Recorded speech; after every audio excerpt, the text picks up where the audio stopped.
Hayırlı günler, hürmetli milletvekiler, Şurazalar, Şabarban yetakçilerimiz, konaklar.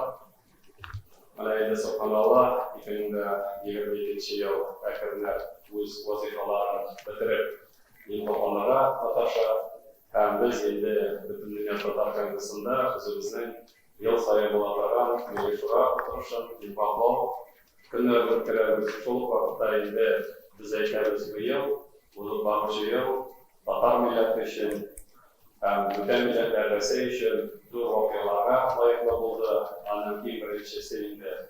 Bu bizning o'z vaqtida babalarimiz, dadaylarimiz 1100 islom dinini qabul etib, davlat ko'lamida ham aning negizida endi baribir bilib turib, Rossiya prezidenti Vladimir Vladimirovich Putin o'z qarori berib, Rossiya ko'lamida butun millatlar orasida islom dunyosida sho'rlar shu islomni qabul etish bo'yicha federal o'rinda debatamiz endi yuqori darajada o'tkazilgan o'z amrini berib, hukumat yaqindan bizning endi hukumat yetakchisining o'rinbosari Marojek Ijrochi komiteti yetakchi etib, bizning prezidentimiz Rustam Miromonovning o'rinbosari bo'lib, federal davrda ham Tataristonda biz endi Ijrochi komitetlarni ochib, bu yil shunday zo'r ko'p choralar o'tkazdik. Ham 9 dekabrda Moskvada ana imtihonlar ishi bo'lacak. Xayrli kun, hurmatli Milliy Shura a'zolari, turishda qatnashuvchilar. Oxirgi yil Tatar xalqi uchun ahamiyatli voqealarga boy bo'ldi. Butun dunyo Tatar kongresining 2022 yilda ishlanib, borlig'i 445 chora o'tkazilgan edi. Bunga qaramasdan, ular barchasida turmush oshirildi. Shu borish yilda dunyo Tatar kongresi boshqarma komiteti shayniga bizlarga kishilar ostida olib borildi. Bunga muddatda qo'y. Boshda 2022 yilda ikki ko'p chora to'g'risida aytib yil davomida Idil bo'yi Bulg'or davlatida islom dinini qabul etilgan muntazam sulhga bag'ishlangan yubiley choralari Belarus prezidenti Vladimir Putinning qarori negizida federal darajada keng ko'lamda belgilandi. Bilan qissalarida 9-21 may kunlarida dunyoda kongress milliy turmush hamda 12-chi Rossiya Tatar dinlaridan jinoyat Qozon shahrida 10 ming kishi sig'irishli jamiyat masjididan egiz toshi solindi. Chorada minglab millatdoshlarga jinimizga kelgan mingga bir Tatar dinlarida qatnashdi. Qozonda, Moskvada, Bulg'orda, Ufada ham dinimizning boshqa tumanlarida bayram choralari amaliyot turmush oshirildi. Yubiley choralari Qozog'iston, Qirg'iziston, Tojikiston, Noyabr oyida Belarus respublikalarida o'tacak. Yubiley choralari 9 dekabrda Moskvada o'tacak. 18-chi xalqaro musulmon forumining chorasi hamdard konsepti bilan imtihonlarni elga chora butun dunyo Tatar kongresi bilan Rossiya Milliy Shurasi bilan birlikda o'tkaziladi. Bu yil biz butun dunyo Tatar kongresining 30 yilligini belgilab o'tdik. Ham yil oxirida tahlilimizni nishonladik, albatta shu yubiley qissalarida o'tadi. Tatariston Respublikasi prezidenti Rustam Miromonovning va'zi negizida 30-iyul 3-avgust kunlarida Qozonda butun dunyo Tatar kongresining 8-chi sezoni mushaqatlari belgilandi. Onun dışında İngiliz'in 77 tübelerinden tam 35 ilden varlığı 1663 delegat Ankara'da konaklanmıştı. Rusya Federasyonu Prezidenti Vladimir Putin siyasal ortamın selamlı ötesinde Kongresinin işlemlerine onay verdi.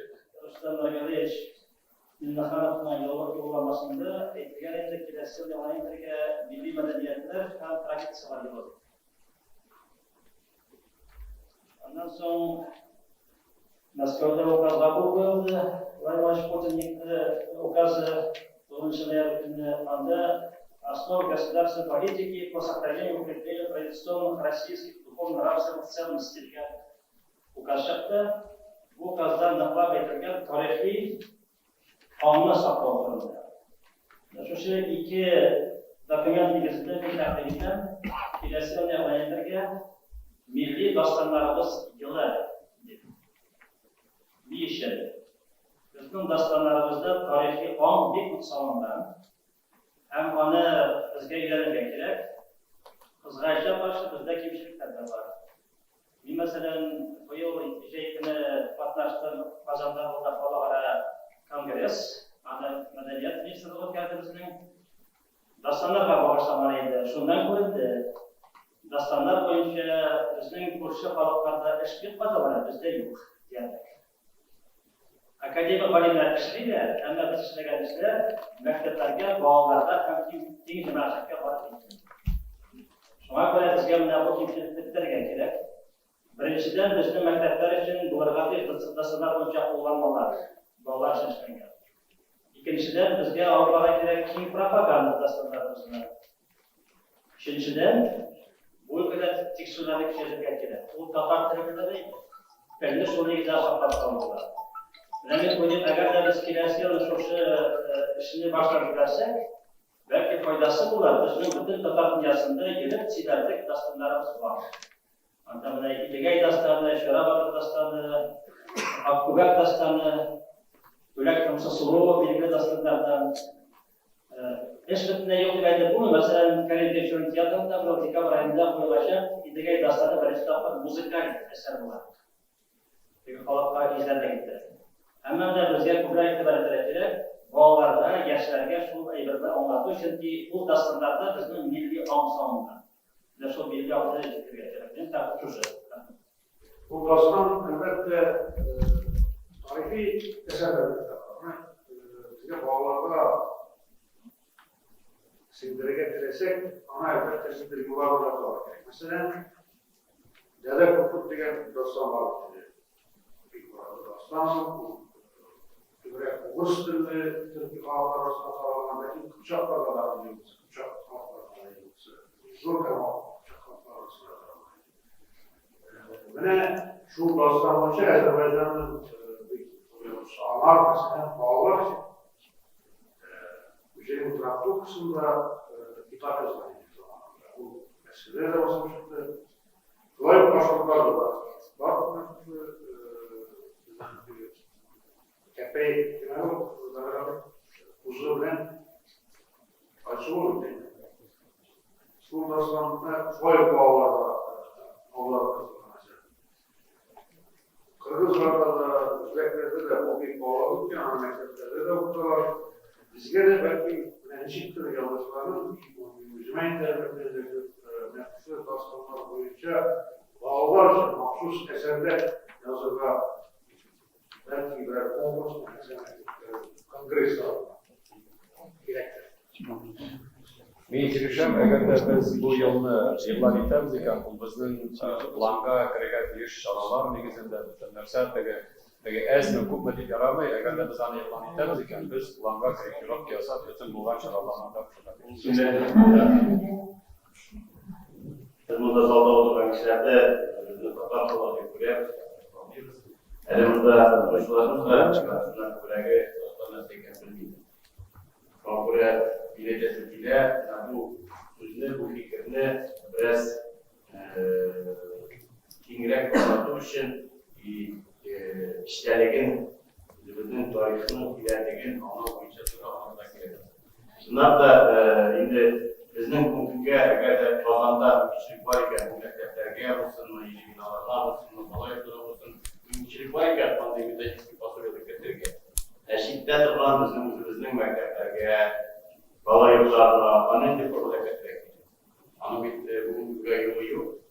Shu yurtda bugunga biz arizlar qilib turibmiz, kichik ona metodist fasoliyatlar ular yo'qmi? Bizlar ilk mazkur ishlarda bizda da oluşturdu da anış yapabildi. Sonra onda bilimlik topluluğu bu kim tarafından işinde böyle yakınlar halka turizm mekteplerine bu seçim iğrenç olur. Hürmetli cemaat, Rimat Efendi'nin soruna cevap verip evet, temada söz mekteplerge olup varı mekteplerde ilgili pasobiyalar yetkileri sekreter konuda söz sormayın. Lakin şu vakıtta bu terimle hukuklayım, bu gerek. Çünkü ne dostlarlar olar bizning tiren tarihi omabısını saklıyorlar. Şu vakıtta namda yankırıp giden bir fikirge eskine türlü kritik әйтәсем килә. Менә без шундый фикер яңгырады. Башка төрки халыклар белән чагыштырганда, татарларда дастаннарның таралышы һәм өйрәнеше тәзрәк дигән. Моның фәнни аңлатмасы бар. Чөнки башка төрки халыкларда dastanlar алар шул урысларда да шул дәдә куркытты. Алар телдән телгә күчкән, нигездә сөйләмә dastanlar буларак яшиләр. Татар халкы менә соңгы 20 ел эчендә һәм шуны дәлилләде, докторлык диссертацияләре, кандидатлык диссертацияләре язылды, монографиялар язылды. Татар халкында dastanlar тарихи үсеш дәверендә китаби dastanlarга әйләнгәннәр. Татар китаплы халык һәм шуңа күрә ул dastanларны башка форматка күчергән, китап форматына күчергән. Менә бу хакыйкатьне без шулай ук әлеге dastanlar елы дип игълан ителгән елыбызда онытмасак иде, үз халкыбызның әлеге dastanlarны югарырак дәрәҗәгә күтәреп, интеллектуаль яктан югарырак дәрәҗәгә күтәреп, башка форматларга күчерә алуы, ул шулай ук безнең халкыбызның билгеле бер мәдәни һәм гакылый мөмкинлекләре хакында сөйли. Рәхмәт. Безнең менә зур планнарыбыз бар, зур эшләребез бар. Шуңа күрә тагын әйтәм, әгәр дә без үзебезнең тарихыбызны ныклап беләбез икән, аңа рәхмәтле булабыз икән, бүгенге көндә булыр, иртәгә көндә булыр. Шуңа күрә менә әйтәсем килә инде. Шуны белән мин башладым, Илдус Ризакович белән, Ринат Зиннурович белән Милли шура әгъзалары булып, монда булып, Хуктанда милләт өчен, безнең өчен зур куаныч та, зур шатлык та, зур тарихыбыз